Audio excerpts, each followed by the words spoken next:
Macam mana nak kekalkan rasa kopi dia tak adalah macam masuk angin ke, macam rasa kurang lah kan. So benda tu, cara nak kekalkan rasa dia tu bermula daripada cara penyimpanan biji kopi korang. Okay, so macam aku ni aku dah buka aku punya ni dan aku dah simpan. Aku akan gunakan bekas yang macam ni, bekas kaca ni, kemudian penutup dia macam ni. So aku dah simpan macam ni dan aku akan tutup dia macam ni.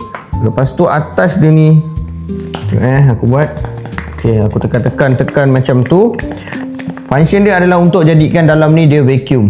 Okay, so bila dia vacuum, rasa kopi korang akan lebih terjagalah. Dia tak adalah macam masuk angin ke. Sebab kadang-kadang satu bekas ni dia boleh bertahan sampai lebih kurang seminggu boleh tahan, ataupun lebih dekat 2 minggu. Jadi kalau korang guna bekas yang tak kedap udara, dia akan jadikan rasa kopi korang dalam ni akan jadi macam kurang lah rasa dia.